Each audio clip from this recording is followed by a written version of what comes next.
Hey, Donna Schwartz here from the Everything Saxophone Podcast. I'm really happy to have Joey Berkley here. Now, he is an incredible player, but he's got a really rich history of playing, and we're going to be getting deep into some topics that may not be on your radar, so to speak. And we're also going to get into his new album, which is going to be coming out at around the end of July 2024. So welcome to the podcast, Joey. Great to be here.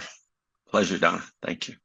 Awesome. He's originally from Canada, but he's residing Yep. in my home state where I'm from, New York.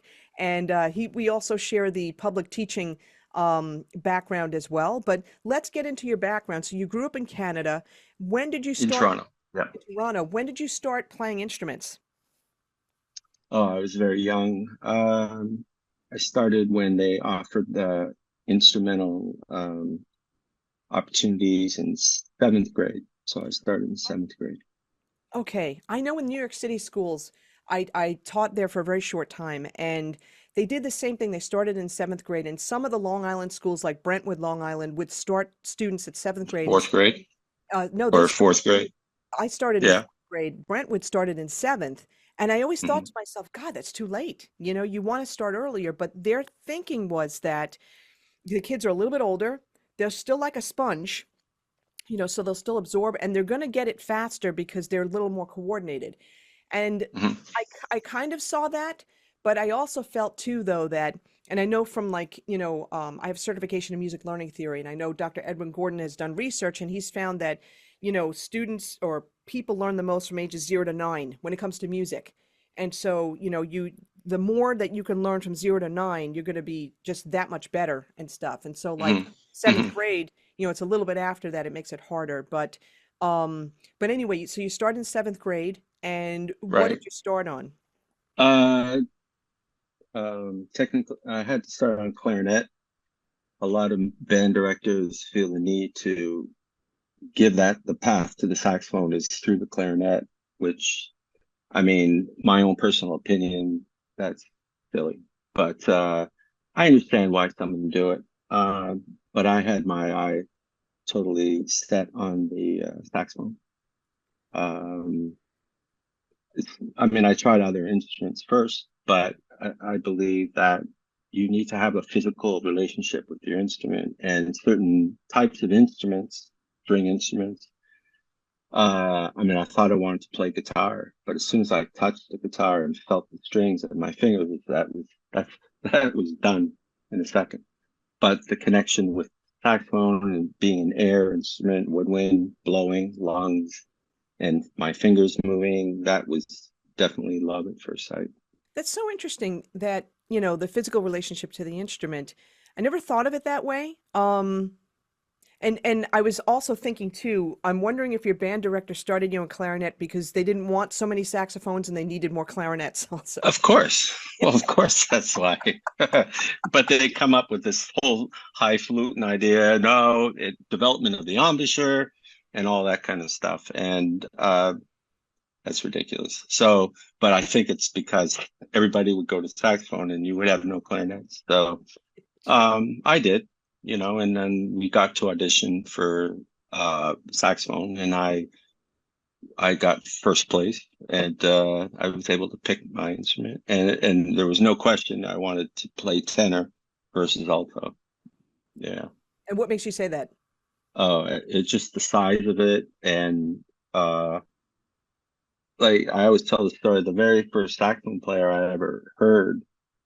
I mean, I wish I could say it was, Train or Sonny Rollins or Wayne Shorter or somebody like that, but it was actually Boots Randolph Oh, playing with the Boston Pop Symphony, and he played yakety sax, okay. and I was just so like transfixed on him. And honestly, I didn't really care what he was playing, but it was just how he could blow into something. And I started watching his hands, and I just was very mesmerized by the process of air and fingers moving. And then as a kid, there used to be a music store on the street. I'd walk home from school, and there was a saxophone hanging in the window, a tenor, and it just, we had a close personal relationship with a sheet of glass between us, and And then finally, I had that chance in school to audition to get to play the saxophone, tenor saxophone. So I jumped at it. That's really cool. And what, so let's see. So you started in seventh grade. So when did that Mhm. happen? Like eighth, ninth grade or something? No, seventh grade. That was Oh, it. oh, great. Oh yeah. Oh, No, that's once I started, I never looked back. So my mother was a singer. So I was around the professional music scene in Toronto as a kid, as a very young child. So the lifestyle was something I kind of understood, and um, you know, it it kind of aided me. Like I knew what I was going to do for the rest of my life by 10th grade, wow. Okay. and it's never been, it's just never looked back. Now, But I was convinced at that age that this is my life, is this. so your mom was a singer. What kind of music, what genres did she sing? The current pop music at the time, but a lot of jazz, at that in that time, pop tunes were songs like All the Things You Are, so there was a lot of crossover, and she sang that type of stuff. Nancy Wilson was one of her biggest influences, and yeah, so I kind of already knew a lot of the musicians that were in the Toronto area, the professionals, the guys and girls. So it wasn't something that was very foreign to me. It felt very natural to be a part of it. And you went with your mom to shows and stuff? Were you able to do that? I would go hear her perform, and she was on the road a lot, so she would travel across the country. So I didn't get to see that too often. But at the same time, she was also did a TV show, uh, which was a country music TV show where she had to be a country dancer and like, one of the chorus dancers and singers. And I used to see her on TV every Friday night and on this TV show on the CBC. Yeah, it was cool. And her dance partner was Gordon Lightfoot, who then ended up becoming, he had his own thing. But it was so funny to see her and a very young Gordon Lightfoot, trying to be country and country dancers. So, I, yeah, it was, was that weird though to see, like to see your mom on TV? oh yeah, very weird, but very cool, you Yeah. know. But yeah, very strange. And also the music, it was not really her thing. It was a gig, right? So, it was just sort of, I would wonder, like, why are you singing that kind of music? Like, but hey, it paid the bills. So That's true. But the funny thing though, so Boots Randolph really inspired you, but he played, a lot of country music. So he did, right? He did definitely. And with what's the guitar? Chet Atkins, I think. yeah, But I checked a little bit of that stuff out, and they had their own thing going on, so it was cool. Not my thing, but I could appreciate that level of expertise. It was yeah, cool. that's cool. That's awesome. So your mom had a huge influence on you then. Oh yes, yes, in many ways, 100%. Because she was a single parent, and so there was no father in the house, and I'm an only child. So it was very much it was an intense relationship. Then let me ask you, if she was on tour all the time, were you sang with grandparents and stuff like that? Not so much grandparents, but different homes, different families I would stay with. I remember a housekeeper at one point, and so yeah, I had other people take care of me. That must have been kind of tough, like I don't want to say not having a home base. It's not necessarily that, but it's almost like the not knowing or whatever. Yeah, definitely has an impact. My childhood is very connected to what I became or what I'm still becoming. And so, yeah, that was a very strong connection. That you develop a very different kind of value system about, what's important. And, you know, the kind of heavy thoughts for like a 10-year-old, but nevertheless, that's how I grew up. And I bet, music was like the perfect outlet. It was very perfect, um, very needed, and for a lot of different reasons. It gave me uh, joy, happiness, and frustration, and to this day, still does. But you know, you just know when you connect with something that it's like it's your religion. And so I felt like it was, I happily, you know, joined, I signed up, I drank the Kool-Aid and you know, no regrets, none whatsoever. The band Kool-Aid. And let me ask more about the band Kool-Aid. Like, so you had the relationship between the glass pane with that tenor saxophone, then you got your hands on a Yeah, tenor saxophone. that was great. It's Yeah, awesome. And yeah. how were your first like teachers, mentors in terms of, helping you play the saxophone? Did they impart like such knowledge that stays with you today, or was it just, was it like, just they were band directors, just, you know, um, Uh, doing their job, I should say. yeah. I had several private teachers and then my band director, of course. Um, and my band director in high school, uh, he was a very important part of my choices moving forward. Um, in fact, my last year of high school, I asked if I could drop all subjects and just keep the bare minimum enough to get high school diploma because I knew where I was going to school and I knew I didn't need anything more than high school diploma.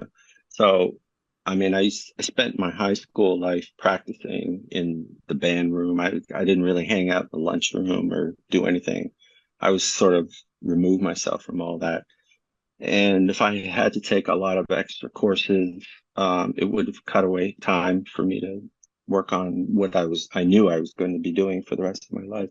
Wow. And I'm not suggesting that's the smartest way to go, but I was compelled to do that. And, you know, still, still working on it. So, Yeah, but the thing though is that I'm not getting that from this. I'm getting how focused and you knew your direction and you knew what you wanted to do, and yep, you were already making the sacrifices already. 100%.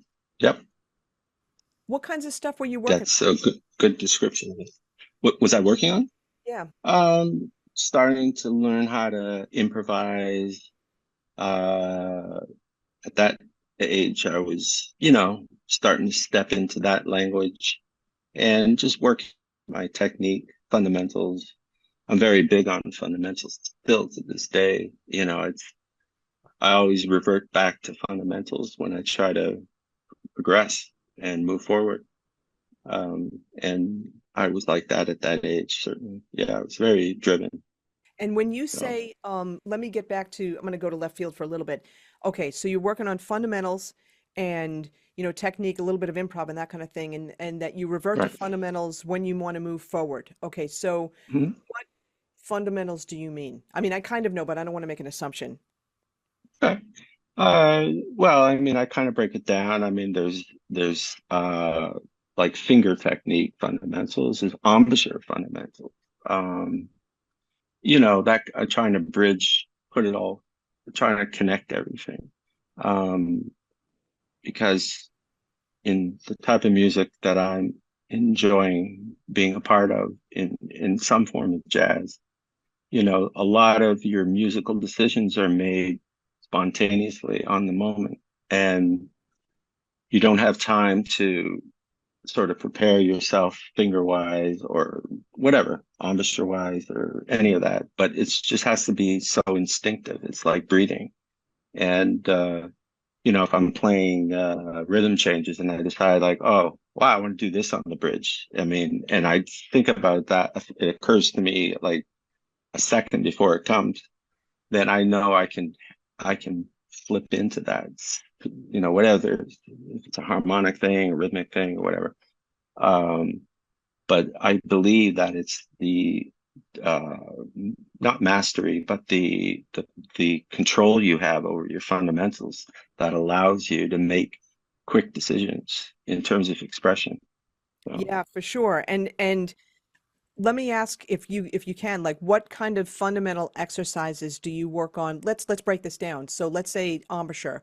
What kind of fundamental exercises do you work on for embouchure? uh, now, my idea of fundamentals has been pretty altered due to what I guess you're going to get into in a little while. But that's been a real crossroads, and that's about 3 years now. So now I would answer that question very differently 10 years ago.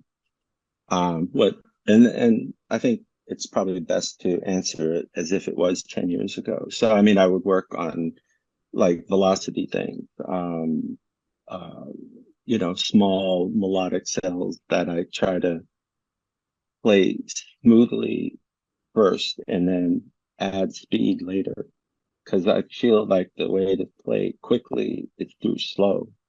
Slow is the path to fast, and you have to develop a muscle memory that you dial into, and whether or not you choose to do it slowly or quickly, it's the same feeling. To me, it's just faster. It's so I would try to kind of go through, and I would go through every scale. Let's say I'm just doing major scales. Like to me, each scale had a certain personality. Yeah. And what it is the key functions, between moving from one note to the next. But E flat feels very different than E, Yeah. Yeah. and you do kind of attach a certain, I don't know, personality or uh, a certain feeling towards each key. And that's to me part of fundamentals. And so I would do things like that, and long tones, overtones, combining those, uh, trying to have my sound be from the lowest note to the highest note into altissimo. I want my sound to be like that as opposed to like that. Like, the higher you go, it thins out. I want my low B flat to sound on a high F and a high A and a high C. I'm still feeling low B flat. And that takes a while to understand the physical connection. Um, so those kinds of things. Yeah, for sure. Let me ask you something. When it comes to tone, so are you, you know, do you follow like the way Joe Allard's approach, or are That's who I start. That was when I came to New York. He was at Manhattan School of Music, and okay? I took a handful of lessons. I studied with Eddie Daniels for many years in New York City. That's when I first moved to New York. I studied with him mostly, um, but I took a few lessons with Joe Allard, and yes, his concept of embouchure is exactly where I'm coming from. I thought so, Uh, just based on what you were talking about. yeah, yeah, it's a total. I mean, and it was a total. It took a long time to understand what he was talking about, and I mean, it wasn't pretty the first year. It was, because I'm taking that he's reworking my embouchure, but I still had to go out and play the level of gigs that I had, attained at that point. So trying a new embouchure is kind of risky, and I sure had to deal with, a lot of squeaking, Mm. and but then eventually I started to understand how the muscles work, and now I don't even think about it. So Yeah, and yeah. did you find a difference like with your sound freeing up and Oh yeah. range freeing up? Yeah, Oh, the impact was huge, and it also was it loosened I mean, well, I wouldn't use loosen. It loosened my idea of going from from one interval to the next, and learning how to support that move. So, I know a lot of guys play with a concept of, oh, I'm in a low note, so I got to be my low note embouchure and my, high note embouchure or altissimo note embouchure. And I would suggest that it's just one embouchure and there's no switching back and forth. If you can play with control, down in the low end, you are playing the altissimo. It's connected to that. It's all connected. It's not separate, segments. Got it. And with that too, when you're saying one embouchure, do you mean like, like let's say I have the mouthpiece here. Mhm. That doesn't mean that you're not like, sliding along the bottom in terms of your bottom lip, right? You like, can you explain what you mean by one embouchure? Sure. Uh, I mean, my setup, I spent a moment really figuring out how I want to set, and the bottom lip is huge, a very crucial part. The bottom lip and your tongue are the biggest components, I feel, I mean, the other things are very important, your throat, but tongue is very tricky. But the bottom lip, yeah. So if I'm playing a low note, like if I'm down in the low C area, low B, I will play that note, and I'm not talking about subtone, like none of that. I mean, the real tone, but just a very quiet version of it. And then from there, I start like playing slurs from that low B, let's say, and then I'll play 2 octaves higher that B, really slow, B, B, and then I'll start going up the scale, low B, high C sharp, low B, high D sharp, and just because it builds a tonality I can kind of hear, and I do it in front of a mirror, and I try to watch my embouchure and just I don't want to visually see like a lot of movement, especially in my throat. Mm. Um, my throat's supposed to be open the whole time anyways. So low B produces a very wide open throat, but I want that same wide open throat on a altissimo B, So you can really start to go low B, altissimo B, low B, and it looks crazy on paper because it's such a wide interval, but you start recognizing that it's one embouchure. You have to change the airspeed, and that gets manipulated. And I mean, I'm not saying I don't make slight changes, but it's not a different embouchure. It's just one embouchure.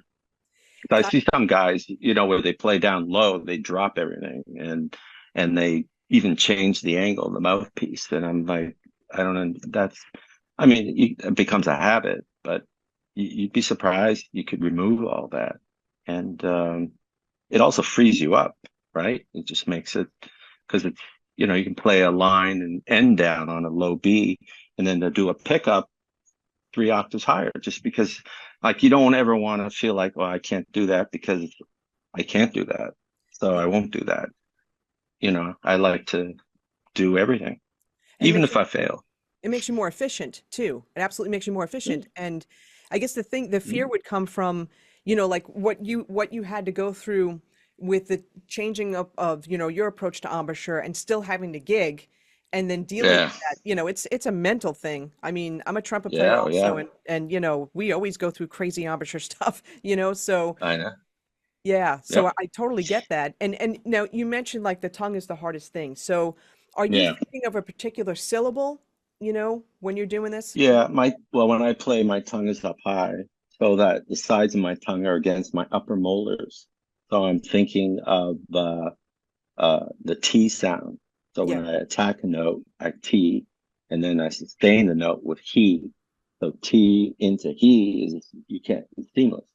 E. So the whole time there's contact with my upper molars on the sides of my tongue, and that's the and but then it gets interesting when you have to articulate.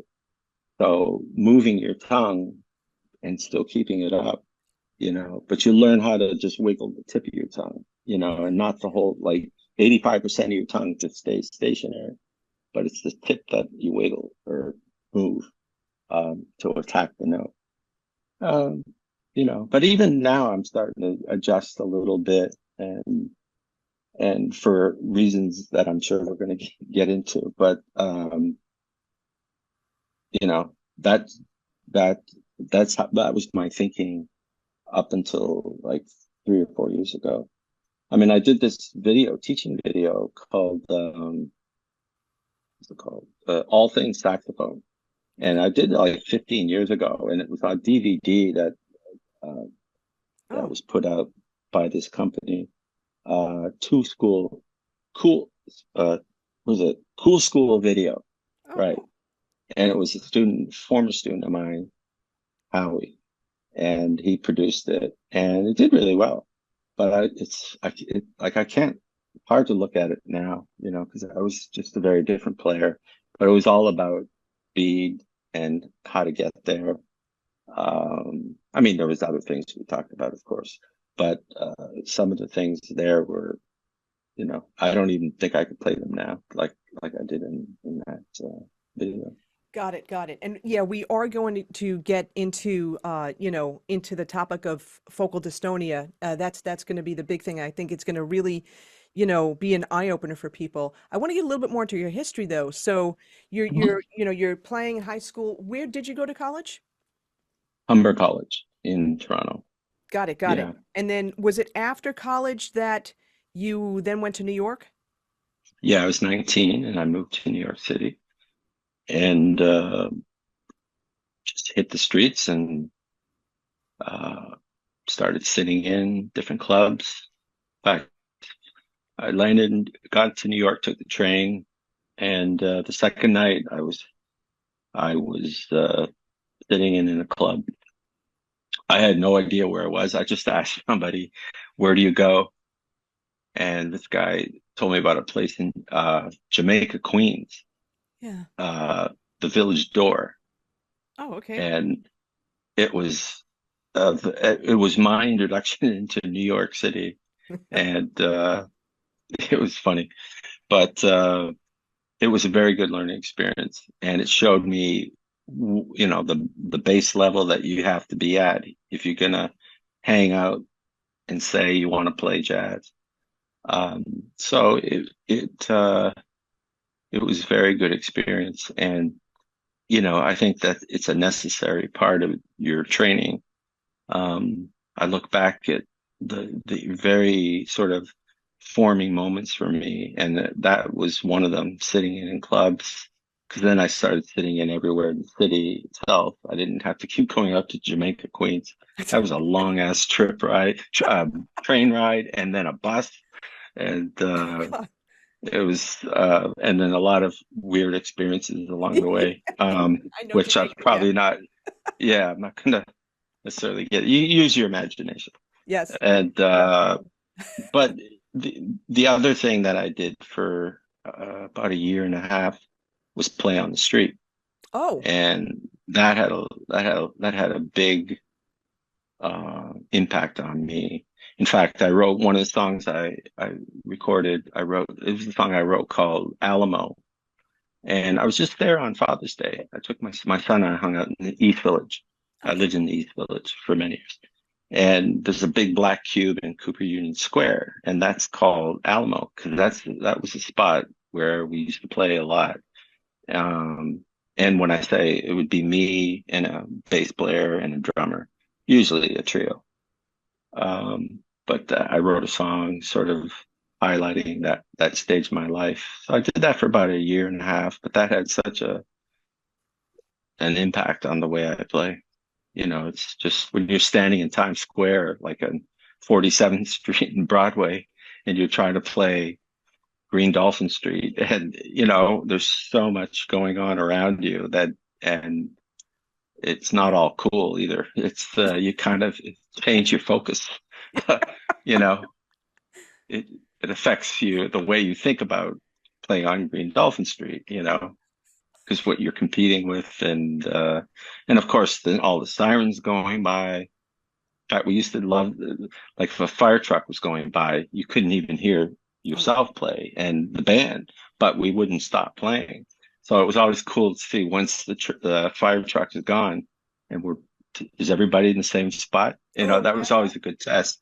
That was always cool. Yeah. and we were not always in the same spot, but we got close. I Where, mean, for 30 seconds, you couldn't hear it.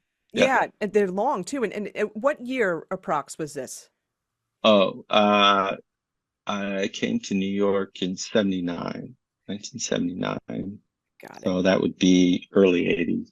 Okay, Yeah. that gives me a But good reference because I grew up on Long Island, so I know exactly what you're talking about. And I'm just thinking about what you were seeing. You come from Canada, and then you go into New oh York yeah, City, and you're like, what on earth is going on? what's going on? Like, what is that guy doing? And why is he coming closer to me right now? Just because I'm playing. And I mean, I remember once I was at on 48th, 47th and Broadway, and the late great Andy Kaufman, the comedian, or actually yeah, comedian, but he was just a very unique individual. So, anyways, he was walking down the street and he looked at me and he stopped and he literally came right up to me and put his face like his like I thought he was going to kiss me, Oh, and he was just looking at me up and down and like didn't say a word to me, and I was in the middle of playing and I wasn't going to stop playing. So, but I'm just thinking, why is this guy like he was smelling me or something? I don't know. But okay. anyways, and then he just kept walking and then he left. And I'm like, okay, rock on. Oh my God. Yeah. Oh yeah. You can't make this stuff up. You just can't. No, no, it's funny. It's all good. It does have an impact though. You're a sum of all your parts, and some of those parts are weird. Did your music start to get more jagged in terms of your lines and But stuff like that? right. No, I tend to find ways to uh like arise over it. Like just I didn't want the thing I took away from him mostly was just learning how to like not be afraid to do how you want to express yourself. And that's what I thought he was unbelievable in the risks he took in comedy and all that stuff. So that's what I got from him. It's just like he didn't care. He just had to do his thing. Yeah, and like taking risks and yeah, just rising above Yeah. it. I like that rising Right. above because you know um let's continue a little bit more with your history and then let's get into what happened a few years ago. So, Right. you're busking on the streets, all parts of Yeah. Manhattan. You're not just staying in one spot. You're going all over the place. And Oh yeah. 148th and Broadway was not exactly the safest neighborhoods either, you know, Hmm. at that time. Right. And I know Jamaica Right. wasn't either. That's why I'm kind of laughing. But um Yeah. But um, during that time, I lived in a lot of different locations, and I lived. I had a moment of this. Has I don't know. Maybe I shouldn't say this, but I circumstances brought me to live in this hotel that was where a lot of women who like to work at night oh, okay. lived, and it was a hotel that a lot of hookers lived in, and um, I didn't know that at the time. But then I started looking out my window, and they literally are. This is a different New York. This is not the New York now. It's Yeah. they would hang between parked cars, and while the police are going by, or they all crouch down, and then that was the word. But that was a very bizarre moment of like trying to practice in my hotel. I mean, it's right out of the movies too. Like the hotel sign is flashing outside my window, and the single light bulb hanging off of a cord off the ceiling, and yeah, that had a huge impact on me, and I lasted maybe 2 months, and then I had to get out of there. Um, it was hard. Yeah. Yeah, and Um, I'm just thinking too, it also, going through that and like my first thought, well, first of all, you're giving such a good description that I could see what you're talking about, but the other thing mhm. also I keep thinking about is like that would be incredibly discouraging for a lot of people, because a lot of people tend, would have the mindset of, okay, I'm going to go to New York. I'm going to, get some gigs. I got to, cut my teeth, all that kind of stuff. But, Right. here you are running into situations where you've got people like, like an Andy Kaufman coming up to you and like smelling you, like the weirdest thing. Then you're living in a hotel with, people who work the nightlife and stuff like that. And, like the lighting isn't good. It's not as safe or whatever. And you're thinking, Right. I'm wondering if you were thinking, gosh, am I cut out for this? Is this what my future's holding? Like, I'm wondering if you thought that. Nope. Oh, okay. Oh, that's good. I loved it. I Okay. found my home. Yeah, it was great. No, no. I'm just saying, no, that's not gonna, it's gonna take a lot more than that um to get me to stop. I mean, to me, it's always the question of like, how bad do you want it? Mhm. And I still ask myself that question. Um, and the answer is until I decide differently, I'll never stop. I mean, I have sacrificed a lot, and I don't look at them as sacrifices. I just look at them as the necessary step to get me from where I am to where I want to be. And I never stop thinking that way. So, And let me ask this question then. So, that was a certain period in your life. When did things change? When did you get more steady gigs and stuff like that? oh, um, yeah, that took a while. I mean, pretty much all through the 80s, I was going to the usual clubs and trying to get gigs, so I was dealing with club owners just like everybody else and playing for the door and trying to pay musicians and keep club owners uh, from not behaving poorly Yeah. and trying to ignore that. And so I was doing all that. Um, Probably when I did my first record, that was a big moment for me. And probably the biggest moment for me in New York was the day I realized I could support myself playing music. And to me, that was success. It didn't matter the fact that my horn and I could support ourselves, in not an opulent lifestyle, but just because I've done many, we've all had to do jobs, that are not, I've washed dishes with the best of them. And, I've done tons of stuff. I've driven cabs, limo, uh, and, it's been quite a journey. But when I finally realized I'm now supporting myself playing, that was a, that was a big moment. I was very proud of that because I was lucky to be able to do that. And so it's you start doing all kinds of gigs, not just jazz gigs, obviously. I did years of club dates, and doing all that kind of stuff. And for a time, that was satisfying, not necessarily musically, but Okay. I could keep it in the right context. If 4 hours, I'll make more money than some people have to go to work all week today, and I can make it in 4 hours. So I'm still pretty grateful. But after a while, it gets kind of toxic, Yeah. and I needed to stop doing that. So I haven't done club dates in years. Um, but that's also coincides with I started to shift where like I thought the most important thing in New York would be a sideman.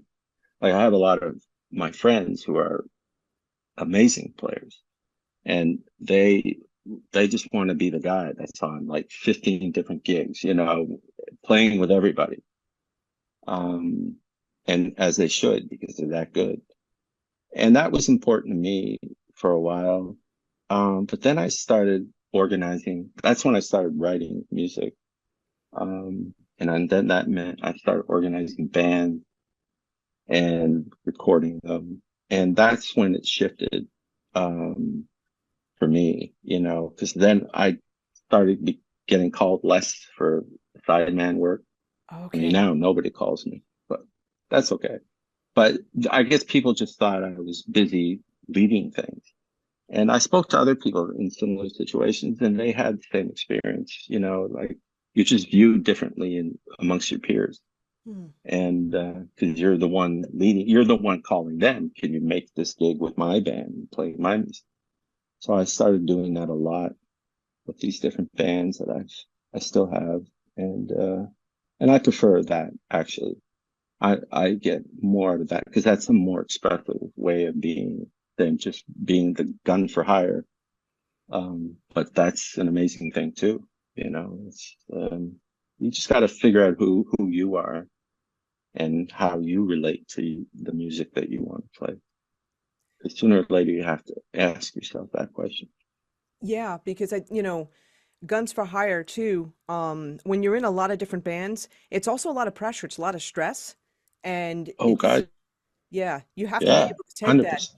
You have to be able to take Oh that. yeah, Um, yep, and it's a good different experience to kind of do for a person. while, but sometimes, after a while, it's like, okay, you know what? I want to slow this down a little bit and just stick with one band or create my own band or whatever.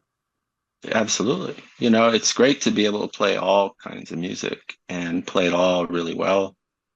And if that does it for you, then great, then keep doing it. But to me, I'd rather just play, like you said, just one thing, but it comes from here. Mm, And and you want to try and evolve that to the highest level possible. And to me, that was most important thing. So that's now what I've been doing. Uh, but probably towards the, later 80s into the 90s, that's when work started to be much more consistent. And like I said, I was able to get to a point of being able to support myself, you know. I mean, it took a long time to do that. And, it's very uneven too. I mean, this week you're rich and now next week you're broke, so rich, broke, just you could keep going through that whole up and down thing. And that's hard. Not a lot of people can handle that. yeah. And so And being I, able to handle that and also, it's very interesting too, like in college, at least, when I was going to college, they're getting mhm, better with it now, but they don't talk to students about how to handle your money. They don't talk about business things, mm, in terms right. of, you are your own business. You have to promote yourself. You also have to deal with money. You have to understand Yeah. finances and you have to think about your future and stuff like that. Yep.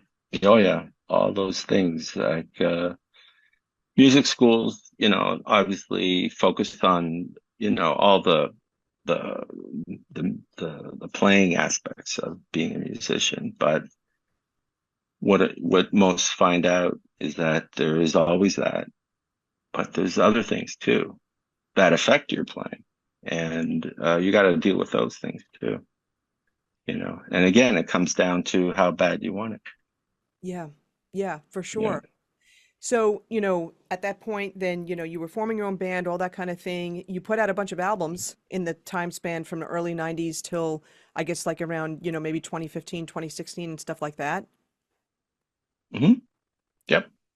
Different bands, different styles of music.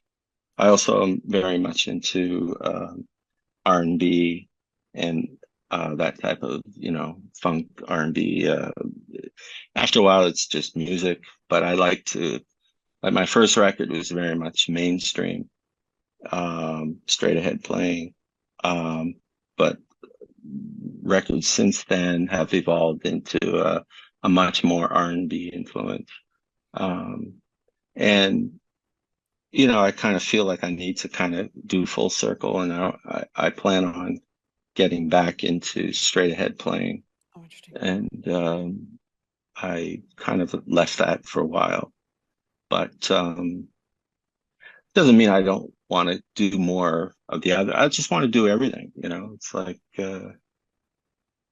it's all music, and Ellington, like you said, there's only two kinds of music. So, good and the other kind, I believe is what he said. But what he's basically saying is there's good music and bad music, and style and genre has nothing to do with it. It's either good music or it's not, you know. Just because it's classical music, that doesn't mean it's automatically good or any style of music. There's a lot of bad classical music out there. So, or jazz, or country and Western music. And then there's amazing country and Western music. And so it's just good or bad. Yeah, for sure. All right. So now, so you've been playing for decades at this point, and then Yeah. around 2019. So let's talk about, the thing that happened to you that absolutely changed your life. Um, there was I had noticed it before 2019. Oh, okay. Um, yeah, it didn't just come out. It was gradual. So in my left hand, I have a movement disorder, and it's called focal dystonia. And it at first was controllable. I was able to sort of muscle my way through it. And so I kept it kind of secret. I didn't share that. But then it started to progress, the symptoms. And 2019 was the point where, um, I mean, at its worst, I couldn't even hold my saxophone. I mean, forget about playing it. Like as soon as I touched it, my hands would, this hand would contort. Wow. And so I'd be like, and like I go like this. Oh Like I gosh. couldn't stop it. So you can't play saxophone with it. Wow. But it wouldn't anywhere else. It would never do that. The brain was registering, oh, he's playing saxophone. Let's do this. So you just couldn't control the muscle movements in my fingers. And, the brain was misfiring, sending the electrical impulses to the neural network and all that kind of stuff. And it got to the point, like, my teaching, we haven't really talked about my teaching, but, Yeah. teaching is a big part of me as a musician. And I play with my students all the time and for a variety of different reasons. But I noticed that I couldn't even play with my students. I couldn't, like, students going like, why is your hand doing, so I had to stop. And then I went public, and let my peers in New York music scene, um, I just came out publicly and just said I have to quit, Mhm. and this is why. And the reaction I got, because I did like a lot of these big posts on Facebook that were like really long. I mean, they're almost like blogs, but nobody seemed to complain about it. And I just went into a lot of detail about what I'm doing, why I'm doing it. And I just felt the need to come clean and not hide it anymore. Because to me, like the thing that's most important to me as a musician is to have the respect of my peers. Mhm. There's nothing more important than that. And I felt like if I don't do this, I'm lying, and all that kind of stuff. So I just came out and told them exactly what was happening, and I have to quit.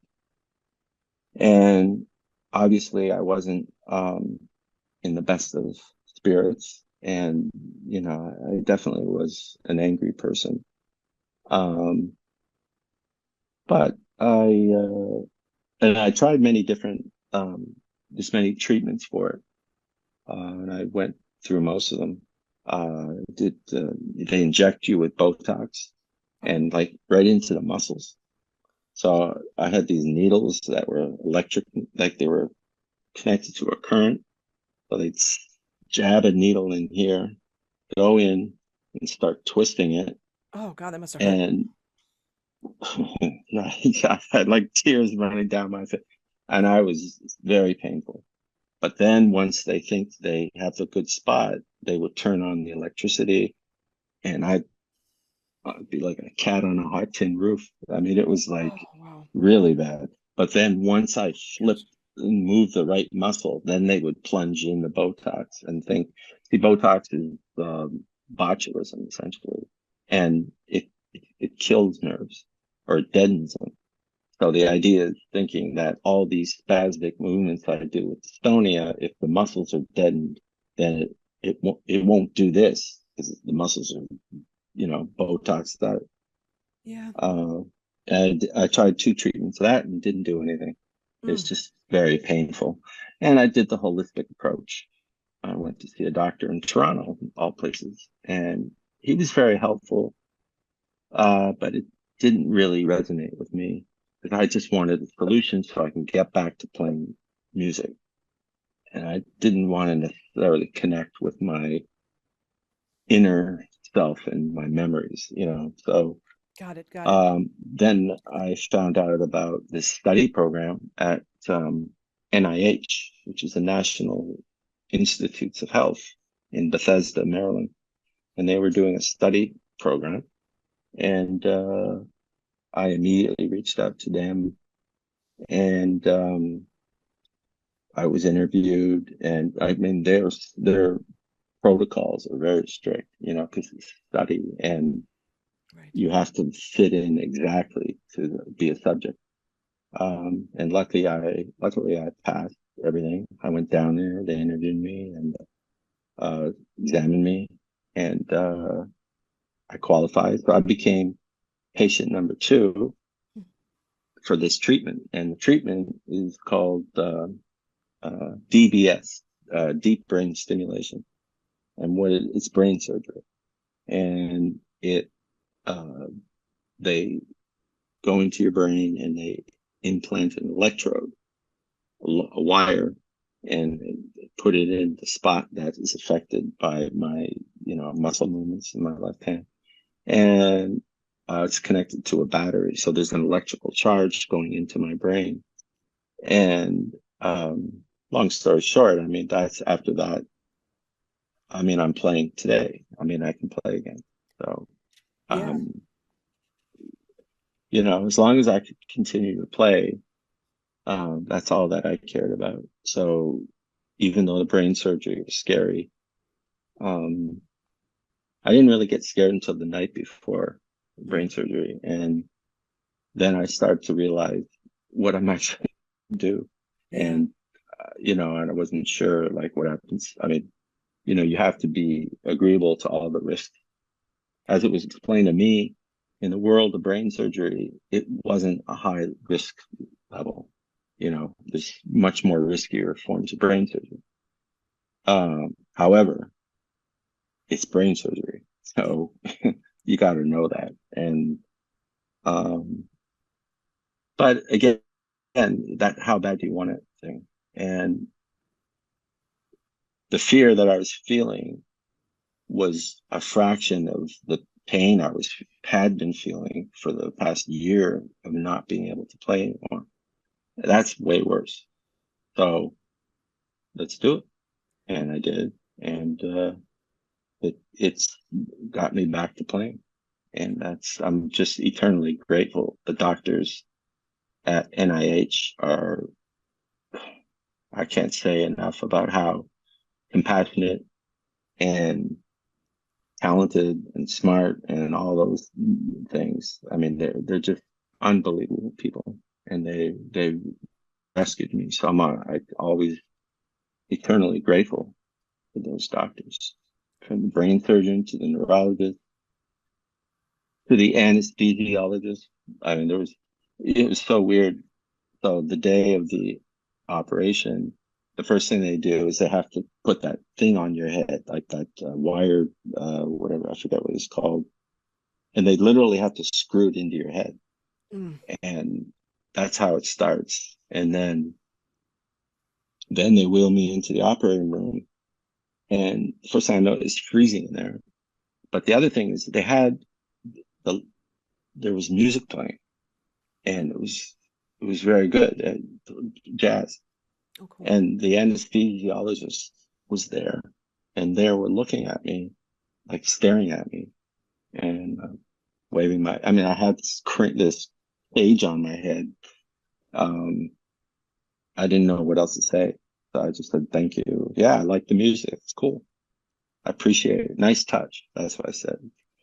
And then they kept looking at me, and I'm like, okay, What are you doing? what do you want me to do right now? Are you Andy Kaufman again? Sorry. Yeah, I mean, I'm not sure what they expected. And then I said, yeah, I like, sounds good. And then I started listening more, and I thought it does sound like I've heard this song before. And the saxophone player was sounded pretty good. Oh, is it? And they said, "Don't you know who this is?" And I said, "Well, it's starting to sound familiar." And it's the last record I did before I had to quit. And like I had so tuned myself out that I couldn't even recognize my own music Oh, anymore. wow. And they held up the record. Like they went out and got the record. They held it up for me and they said, "This is what's playing." And then suddenly I recognized all of it. It was so weird. It's like, oh, of course. Yes. In fact, I think they were playing the song Alamo that I told you about, I wrote about playing on the street. And but until they did that, I was so disconnected from myself, and I had to be in order to, because that was a long while before when I got accepted to get the actual operation, because it was during COVID, don't forget. Oh, And right. ICU beds were very hard to get. Yeah. And but then finally it opened up for me, March 12th. So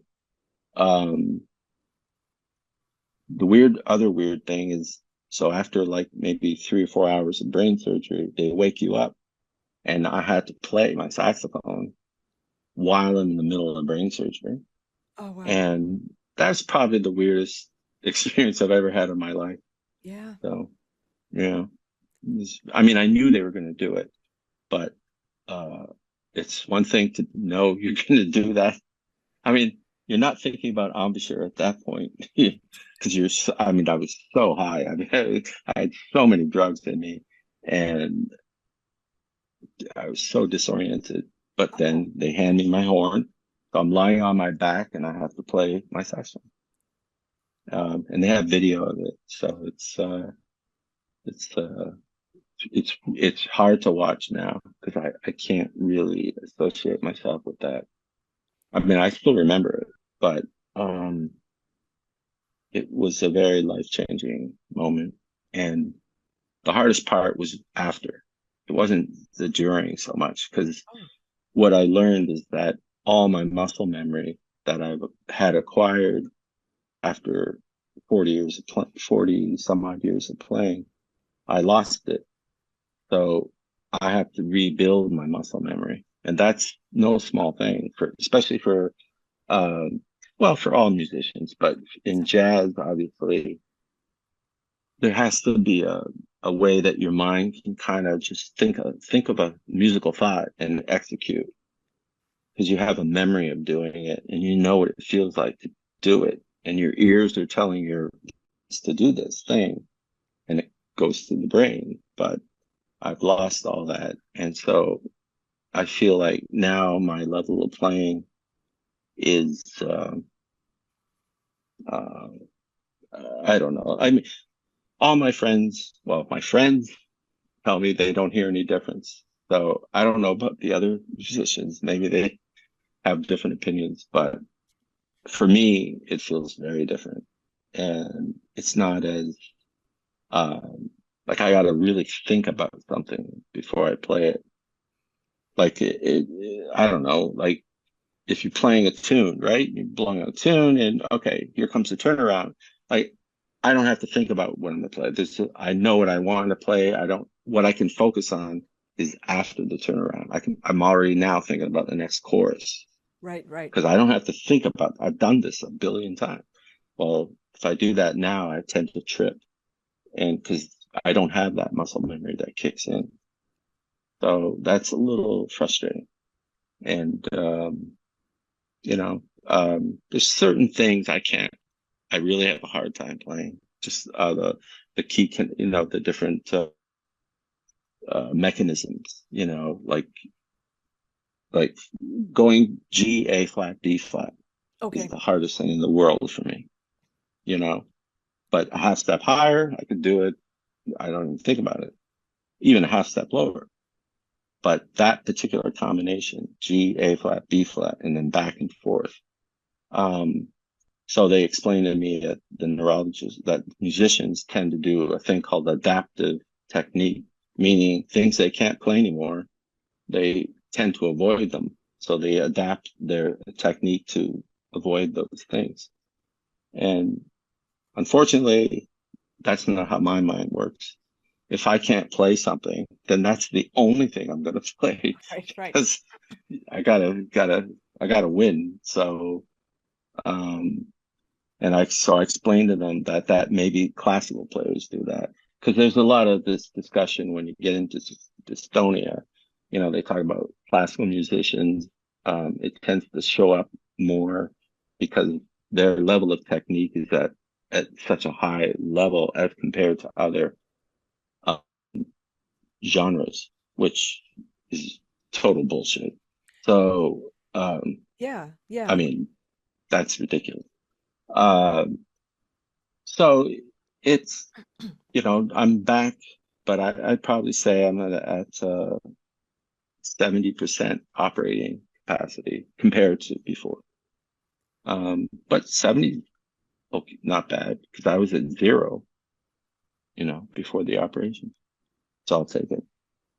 Yeah. But I got to complain about something. Musicians, how you give them a gig and then they got to complain about something. It's also So it's a New York thing too. it was, yeah, yeah. We always So have to complain about something. But no, but the cool thing something, is you are playing. Now yeah, have you thought about like when you were back in high school, right? And how you were building on the foundational stuff. So are you doing the same stuff now to be, yeah, okay. yeah.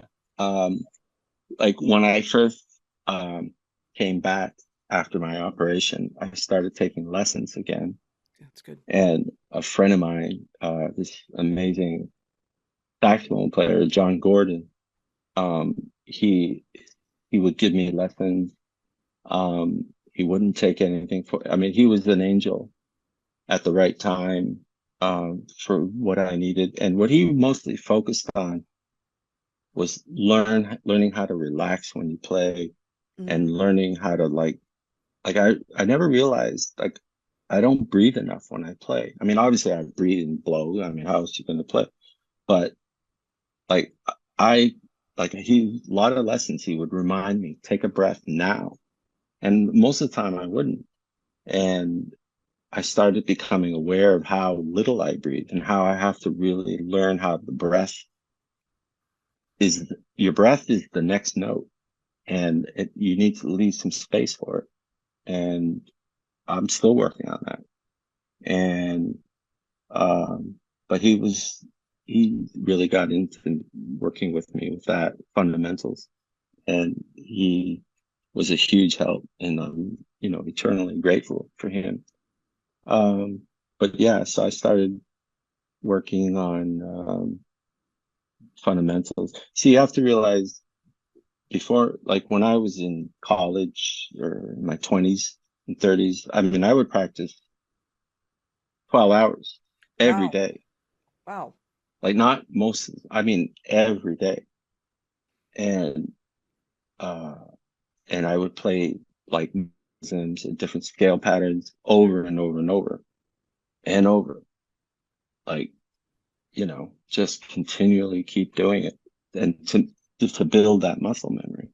But that's also what sort of helped develop dystonia. It's I was going to that's ask. really what yeah, it's repetitive motion, doing the same thing all the time. And, like athletes could have, I think do, because like, basketball players, they have to practice their jump shot and what's the story about Michael Jordan every day, 200 of them, like just Yeah. over and over and over. Um, and that's kind of the way I practice. And I'm trying not to do that now. And, you know, I mean, I'm still working on getting better though. And, I've gotten uh, better, I think. I don't know. I'm too busy to notice. I'm just working on getting better. And um, the recording I'm about to release was actually a suite, 3 songs, and they're all about my experiences with what we just talked about. So that was a very cathartic thing for me to do, and it helps put closure on it. Because at the same time, I don't want to necessarily keep talking about it. Um, right now is okay, but I don't want to be thought of as, oh, the guy who couldn't play, who's playing again, and everybody gives me a, round of applause. I want to just judge the music. If it's good, enjoy it. If it's not, then say something about it. Like, then I'm open to criticism.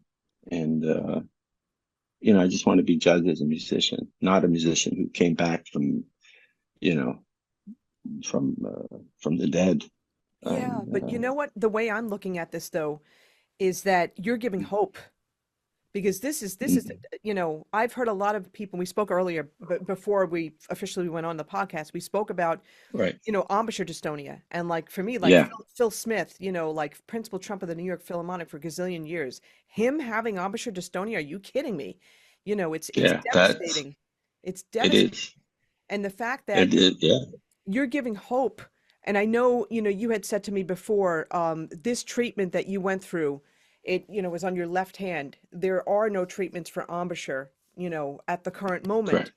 It's At the my current hope. moment. At the current moment, it's my hope, raising awareness, letting people know about this, but also, I think you're contributing to all musicians by letting people know your story because you're not the only one that's gone through this, and you're giving Right. hope to people that, you know, are going through it, or, they may be going through it in a few years from now. We Yeah. don't They're know. not sure. Right. And they're going to remember. Yeah, for sure. No, I agree with you, and that's why I went public. And I certainly at this right now, I will talk about it. Of course, I will.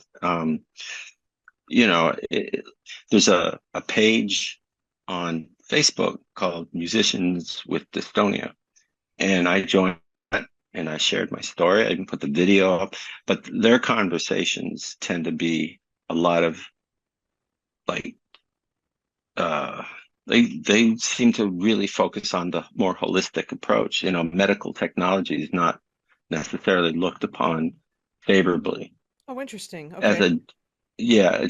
a general sort of comment. I'm sure there's many that do, but I noticed reading it, like they get into these big arguments about all these different techniques, and um and then here I come, poster boy of NIH and brain surgery, and I just plunked down and I told them all. And I was treated respectfully, and there was a lot of curiosity.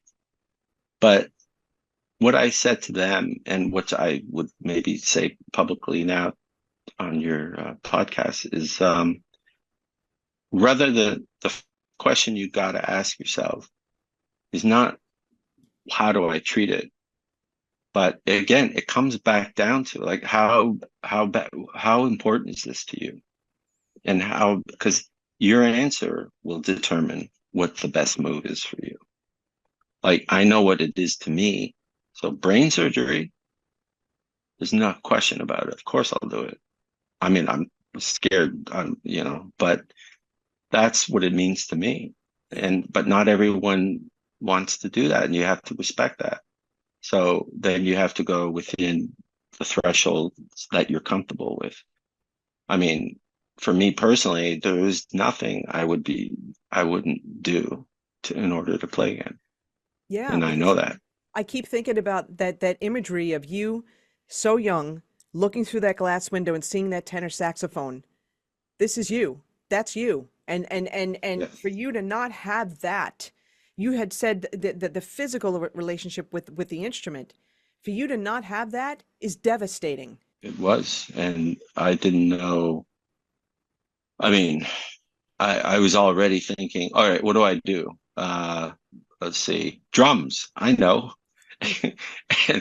and I'm a director of a jazz center in Yonkers, so we have a full studio equipped, and I would be staying there wee hours in the morning and just going ding, ding, ding, ding, ding, just trying to play a quarter note.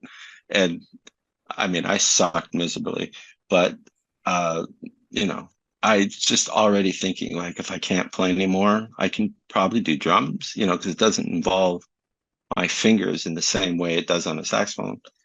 Um, but you know, I and then I guess I could have thought of sticking with composing. Um, Teaching would be hard, be very hard to teach, and it would just be very like you know, uh, like well, that gets into my whole teaching philosophy, but I'm just saying I was trying to think of alternatives if the worst if it didn't work, or What about trumpet? What about so trumpet? thought about that too. Yeah. Because I thought it'd be a different hand, and it's only three fingers and it's up and down. So yeah, I And they was going to try these different things. and they make like Jazz Lab. They make the sax holder. They also make a trumpet holder. And I did a Oh, review of they that do. on my channel. Yeah, and it's actually great. It's really good. And I was Hmm. just thinking about that. Um, Oh, if you went that route, yeah, you could use that. That holds up the horn pretty well, right. you know? You figure it out, like just whatever you want to try to do. So, and I wasn't ready to stop playing saxophone. So brain surgery I was lucky enough to qualify, because a lot of people go in and they're disqualified. They're very specific about who they're looking for. And so I was number two, and there's five of us in the study.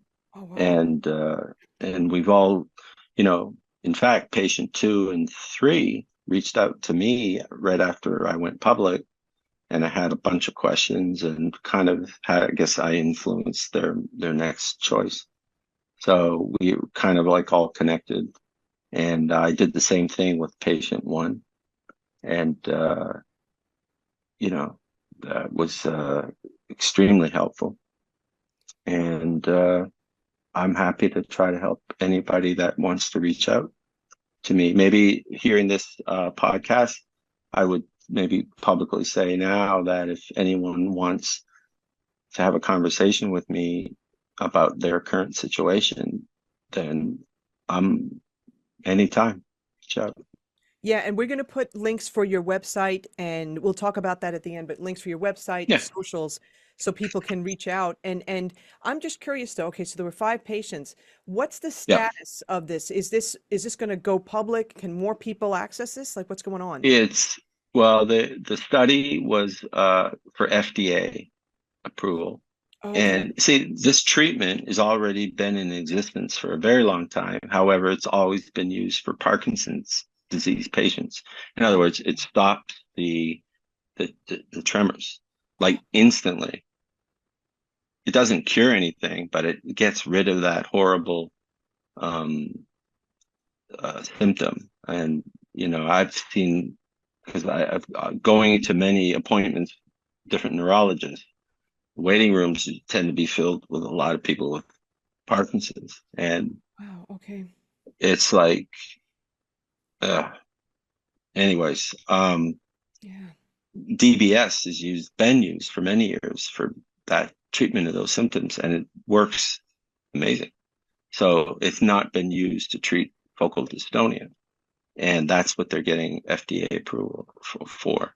And it wasn't for efficacy of the treatment. It was they had to show safety. Number one, safety. Okay. So I mean, we all survived. So I guess we did well. So the study's closed now, if I understand it correctly. Um, but yeah, I'm not sure what the next step is for them. But that's how it worked. It was five people. Let me ask something. You had said earlier to me that there's no treatment for embouchure dystonia, but I'm just wondering, All right. there has to be a spot in the brain that would control facial tremors and stuff like that. Oh yeah, for Okay. sure. I think it's I mean, I'm way out of my league now, but I think it's probably so close to other nerve centers in like that they couldn't go in there without screwing everything up, something else up. Okay. I might be wrong, but I think that's what it is. Um, but yeah, embouchure dystonia, there is no medical treatment as far as I know. And I would say to anyone listening though, that this stuff is really changing pretty quickly. Like medical technology is just when you go to NIH, you really see what's going on in the world. And now that there's been a lot of conversations post COVID about the vaccine, NIH doctors doing all these weird things, that are not necessarily, um, you know, uh, smart moves. But I would have a hard time being with somebody and listening to that type of conversation because the doctors I've seen are only compassion. They want you back up and healthy as soon as possible. That's all they care about. Yeah. And they're brilliant.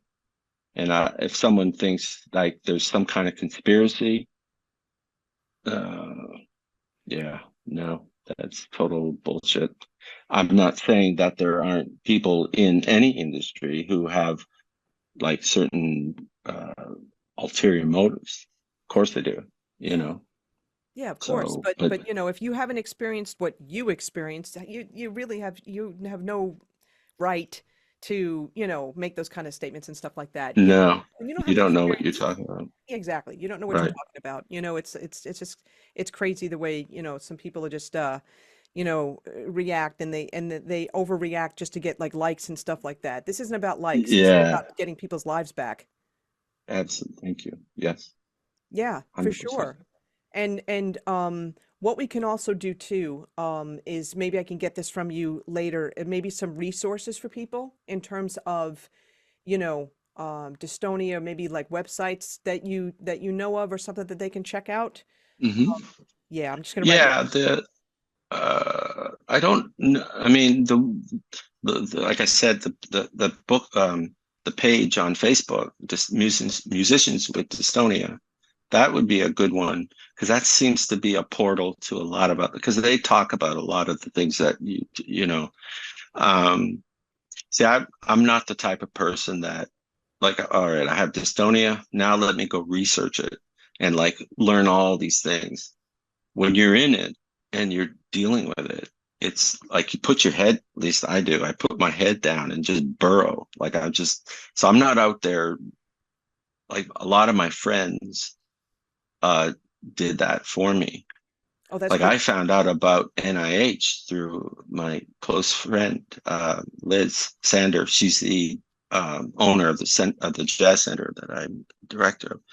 And she actually was the one that uh, told me about this study at NIH in Thank brain God. surgery.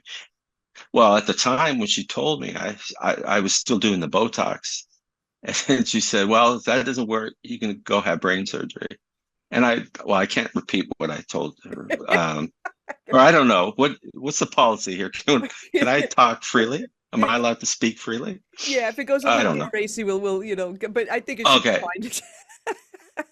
Well, I have a potty mouth, so it was very comfortable. But I just thought like what the fuck are you doing to me? You're gonna kill me. Like I had a normal reaction, like brain surgery. I'm not gonna do that. That's ridiculous. Well, a year later, I'm like Yeah. heading down and go for it. Yeah. Now, can I ask, so you have the electrode still, right, in you? Okay, Oh yeah. what are Behind me.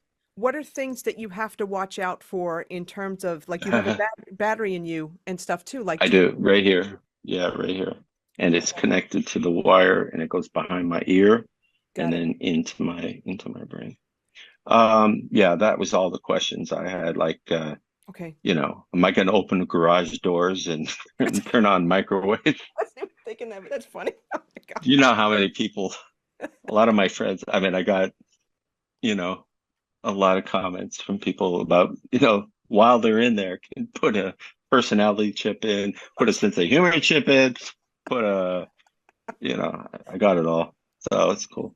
I mean, Uh, do you set off airline, like do you set off the I things? can't, well, that's the only thing I can't go through. I can't go through the airline. So every time I fly, I have to, let them know, I wear a medical alert bracelet, Got and it. what it says is I have an implant and I have dystonia. So like if they had to use the paddles on me, God forbid, they might, I don't know what they do, but I'm not going to find out.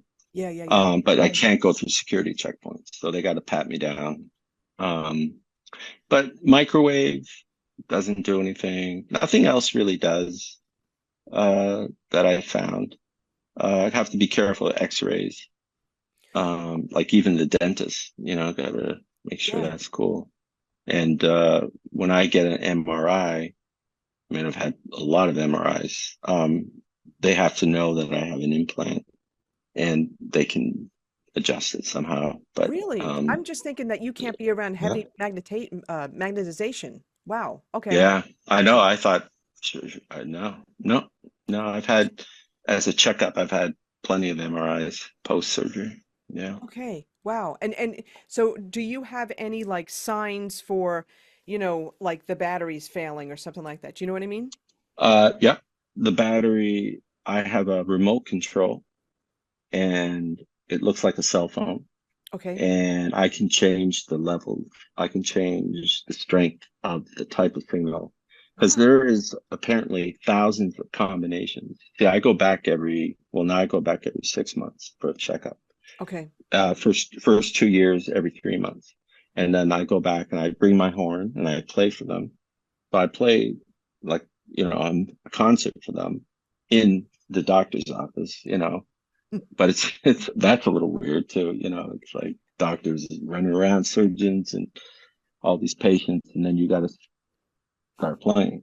But they're looking at the finger movements and making adjustments in the settings and seeing if anything improves.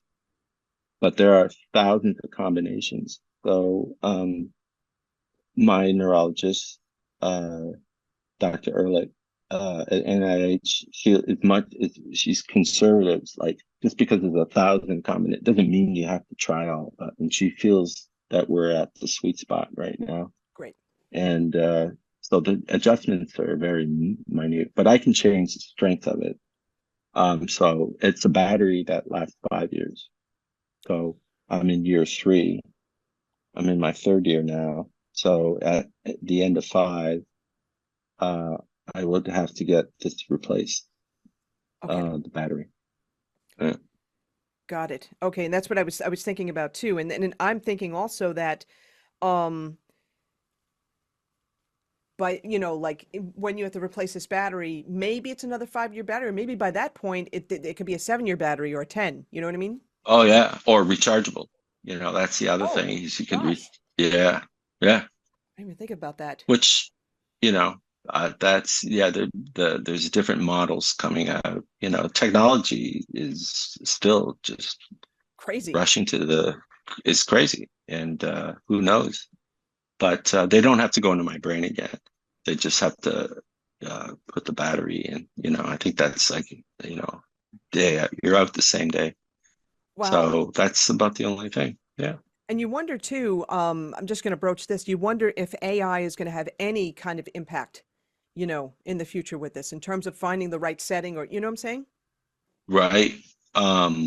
It could for sure. I mean, I'm not really sure. And I would have, um, yeah, AI. Well, It's yeah, a whole that's other like a whole, subject. I don't know what to tell you. I'm not sure if I trust, basically a program to know better than I do what I need. So, I don't know. We'll see. We'll see. I'm Yeah. open to anything. Well, the cool You thing, know. again, you're back to playing your new album, Yeah. A Sweet Life. It's 3 movements. I was listening to it. It's really good. It's really cool. And I could hear, I could definitely hear like some of that little R&B influence too, by the way, like when you mentioned that before. But it should be, it's probably so exciting for you, right? And you said it was cathartic to put this out. So, talk about the process of getting this together, and when did you start writing the music for this? Mm-hmm. It became the night before, as I mentioned earlier, the night before my surgery was the first time I really started getting scared. Yeah. I was alone in my room and no visitors because of COVID. And I spent the night writing music. And um, earlier that day, I had a visitor. I had my neurosurgeon, who was amazing. Uh, he came in just to make sure I understood all the risks involved. That's So good. obviously that didn't uh, make me feel great, but he has to do that, and I already knew that. And then after he left, a priest came in, Oh God.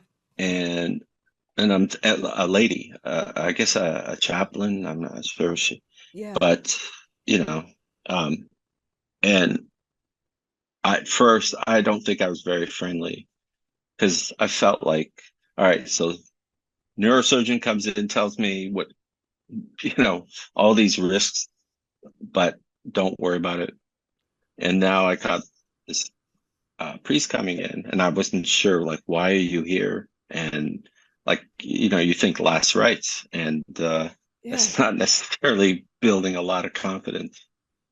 And so I was a little not, I wasn't very friendly for a minute.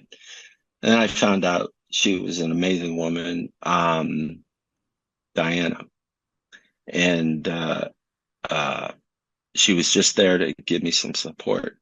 So she handed me this short little poem and called "All Will Be Well," and it was a very short poem, and um, it was written by this mystic woman in the 14th century who survived the Black Plague, and it just talked about hope and optimism through the worst of times. And she said, and so I have it on a piece of paper. And like, I just thought, whatever. But as the night wore on, you know, I started to become attached to the poem, and I just kept repeating it over and over. And it was something I needed to sort of hold on to, um, as the fear rose. Like 2 in the morning, it feels a little different than the middle of the day when doctors are coming in and out. Now you're alone with your thoughts. And so that poem became like a life preserver for me. Yeah. So when I decided to start writing some music to express this, one of the songs is the last song is, or movement is this, I entitled it "All Will Be Well." Yeah. And that seemed like a good way to move forward. That's great. The other movements, another one is called Wired, which I've already released because I wrote that after my operation. I mean, Wired, it's obvious what I'm referring to. So I just thought that was a good uh, way to communicate what it feels like to wake up with a wire in your head. Um, And the other one is called Today After Tomorrow. And that was my way of describing the future from that event, from that back then. That's how I looked at, like, once I get through tomorrow, my today is going to be, hopefully, no, it's going to be okay. This is Yeah. just my way of thinking of the future, but I have to get through. I have to do tomorrow. Tomorrow's, I guess, the surgery or the whatever. Yeah. And so all three songs are together, and I just thought it'd be cool to put it together as a suite. And yeah, there's a lot of they're long movement. I mean, the All Will Be Well is like It's like 14 minutes, something like that. Yeah. But most people that know my music know I'm not worried about length at all. So I feel if it's too long, then too bad. It's like, I don't know what to tell you. It's like, you know, when when I listen to anybody else's music, I'm trying to listen for like, what are they trying to say? I'm Yeah. not thinking about how long it is. Yeah. And I mean, we're not talking about the world of pop music and all that kind of stuff, where that would be very indulgent. But I'm talking about music forms that are where it is all about the expression and not necessarily the commercial aspects of it. Yeah. Not a priority. And the word sweet is perfect for that because, Yeah. it really is because, I was expecting some of them to actually be longer, believe it or not, before I even Oh, heard, wow. you know what I mean? Because I'm Oh, thinking good. sweet, I'm thinking like, I'm thinking, okay, it's probably going to be like maybe 15, 20 minutes each, but no, they're not. Some of them Yeah. are like 7, 8 minutes and stuff like that. And Yeah, the others are 7 to 8 minutes, so it's like a half hour music for three songs, if yeah, you want to look at it that way. yeah, but But it's cool. It's a great album and it's, thank it's you. going to be released July 26th, if I remember right, something like that. You got it. Yep. Yeah. And so Mhm. what's the promotion going to be like? Like, are you able to, do you want to tour or you're just putting it out on the interwebs, so to speak? Oh, well, I mean, any chance to play music, my music, yeah, 100%. The With this particular music, I would love to perform it live. Um, the thing is that in order to do that, the prep is would be enormous. I mean, Yeah. the there's a lot of sections in this stuff. It's pretty hard, pretty challenging to play. And I get that a lot. And I have very mixed emotions about that. Like a lot of musicians tease me. I mean, I know they're playing. It's fine. I deserve it. But all seriousness, it's the intent is not to write difficult music at all. The intent is to get out what's in here needs to come out. And oh, that's what it looks like, then that's what it is. Yeah. So it's my responsibility to be able to play it. And the other musicians, same thing. So it's a long way of saying that I would love to go out and perform it, but it would require like a lot of rehearsals and a lot of practice. And most of my friends, I mean, a lot of people, you don't have time, but Yeah. Yeah. there's no way I would take this out publicly if it wasn't played like really strong. At the high level that it I'm needs to be. Yeah. and exactly that's a good way to put it. Yes. Oh, for sure. I So mean, if I can, then I'd love to. Yeah, big yeah, time. because your whole life has been about performing at the highest level possible, right? When you think about Hmm. it, everything that you've done. And now let me switch this over to the teaching because the other aspect of you is the teaching. You've taught in middle school, high school for a number of years, and Yeah. now you're the Yep. director of Westchester. I forgot the exact name, the Westchester. Uh, Yeah, Westchester for jazz and contemporary music. yeah. So can you talk And about, well, when did you get started in teaching? um, well, teaching took a weird. I mean, like a lot of musicians, you know, we teach when the gigs are light, right? It's a way to supplement income, and I was no different at the beginning. Um, and then after like I started realizing that there's a lot of gigs that I really don't want to do. Like we say yes to everything, right? Because you got to pay the bills. But you start getting older, it's kind of like there's like a lot of gigs I hate doing, and like I don't want to. They're toxic, and they pay a lot of money, but I don't want to keep putting my fist through a wall when I come home at 2 in the morning and like I'm just mad and like your ears are buzzing the whole night Oh yeah, and yeah. you know it's just toxic. And then I started realizing for me as a musician, I take it as a responsibility to teach, mostly because I want to keep the music and the appreciation for the music like at the highest level, and to pass on, especially in jazz, where it's like you're passing along like folk music, it's like a cultural way of expressing yourself, and there's many cultures. And I, as a teacher, I feel like I'm passing that on as far as I know it to be, what I think it is. I'm passing it to the student. And that's how I teach. And now I feel it's my responsibility to teach, to help do my part to keeping the music alive, or keeping critical listening alive. Like, it's the best thing in the world for a musician when you play in front of an audience that knows exactly what you're doing, and they know what the difference between good and mediocre is. That's who I want to play for. Like, I want people to know, like, you go to a lot of jazz clubs and people, they don't understand the history of the music or any of that, or who Miles Davis was. I mean, that's an extreme example, but I've heard it. Wow. And like that, you got to do something. You got to fix that. And to me, education is the way to open up. And even if they're not going to be a musician, but they're going to know what in tune means. They're going to know what the difference is between two instruments playing something correctly versus playing it correctly, but it's out of tune. And why, you got to understand why that's important. I mean, it's pretty obvious, but you'd be surprised.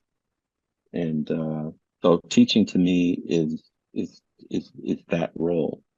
And when I teach, I don't think of myself as the teacher, and then that's the student. We're two saxophone players playing. And this is how I direct classes at the center. It's like I play with all the classes. I'm in the class. I'm teaching it, but I'm a musician and I'm participating as well. And I'm not going to I'm not going to tone down my playing because it might overwhelm some high school kid. I think I don't agree with that at all. I think what I'm trying to show percent of when I play, I give 100%, and I expect you to do exactly the same as me. My 100% will sound different than yours because I've been playing for 50,000 years, but the spirit, that should happen immediately. And I expect that from a student. And I can tell when students, they're sticking their toes in the water, they're not sure. Like, what are you afraid of? Let's find out what you're afraid of. Like, just play 100%. And that passion that has to start right at the beginning for me. I mean, you don't have to be passionate as if like, oh, I'm going to have a career in music or anything. But right now I'm holding a saxophone.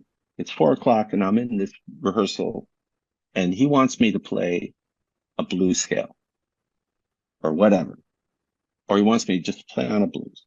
All right. And I expect you to dial in 100% based on what you know. And if that's all you know is a blues scale, then let me hear it like 100%. And because that's what I'm going to do. And I expect you to do the same thing. So that's how I relate to the students. And most of them will tell you it makes for interesting conversations depending on the age group, but I tend a lot of high school, college students and adults are my usual, age groups. Because you want to be But intense. You want to be, because I'm an intense person myself. And so when I was teaching, I'm going to say it, dumb it down. I would have kids learn by ear, and I'd have them learn songs the way they would sing them, not in this dumbed down version in essential elements and stuff like that. I wanted them to right, play the music that they heard and play it like that, and right. Yeah, and I wasn't expecting anybody to be, picking music for a career, but I have to say, a bunch of my kids that I taught in elementary school, they're out there, they're playing their careers and stuff like that now, and it's That's awesome. incredible. It's incredible, and Well, I think that you had an impact on them and learning like this is the kind of passion that's attached to music. If you choose to go that way, you don't have to, but if you do, this is what it looks like. And yeah, that's like super important at any age. I think you can even apply that to like I've taught at the elementary school level a little bit. I mean, I'm not, you got to like read the room and like, yes, obviously with a fourth grader, it's going to be a little different, but um, it's still possible like to just get them to not be afraid. That's the thing. that's what, Like, yeah, exactly. I taught you elementary. know, Yeah, yeah. And a lot of them aren't. Um, they're yeah, very free and it's a beautiful thing. But learning how to make mistakes is a big part of how I teach. Like there's an art to it.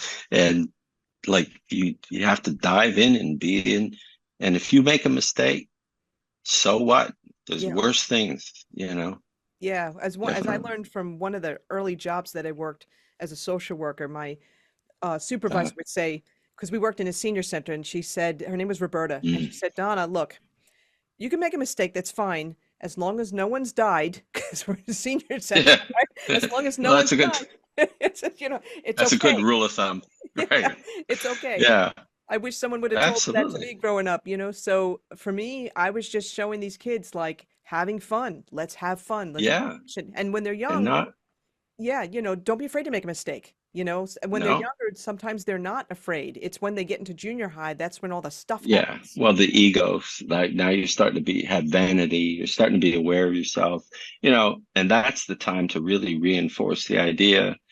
Like if you don't make mistakes, you're not trying hard enough. In other words, you gotta like put passion into what you're doing, even stupid stuff, like, whatever, standard of excellence, page 20. Like, I mean, look, they're just silly thing. I mean, they're instructional. They're teaching beginning level, but you still can you can hear the difference between students that are just trying to play and not make mistakes versus playing it with a freedom that you just can't wait to play this, and whoops, that was a B flat and I played B natural. So what? Like you know, just just play. And like we work a lot about that on that idea, like in especially in this form of music, you're improvising as a language, you try to say what you think you want to say, and you may not be articulate with it, but you still have to get the idea across to the listener, you know. Yeah. It's super important. And it reminds me, Wynton Marsalis, I listened to this, they had this videotape of him teaching a college class. And the question was, is jazz for the listener or the musician? Oh, And good question. he gave a brilliant answer. I mean, he's done that many times, Yeah. but his answer was, it's always for the listener. However, the musician is the first listener. Oh, And I still like, holy shit, that's like, fuck yeah, that's right. Because I know what I'm going to play before everyone else does, so I'm going to hear it first. So yes, it is always for the listener.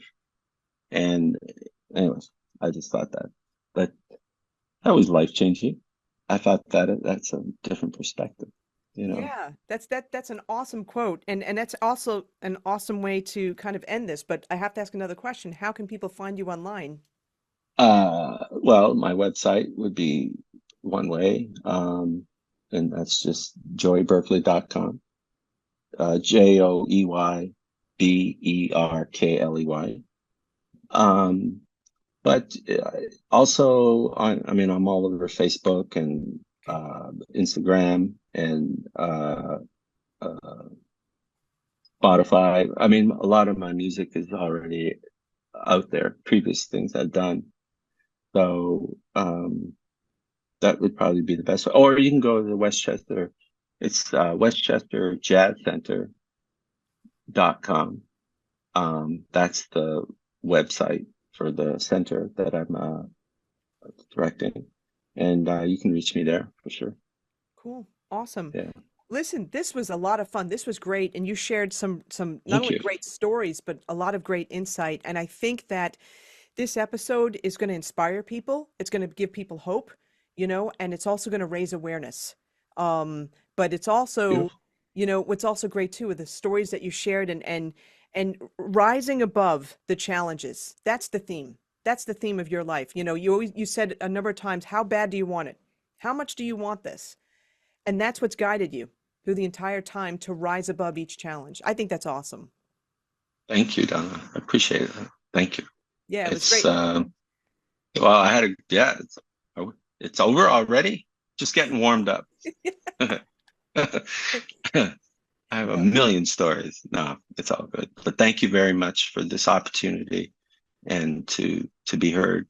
And you do great things too. You're giving an opportunity to a lot of musicians, and that's always a very meaningful thing.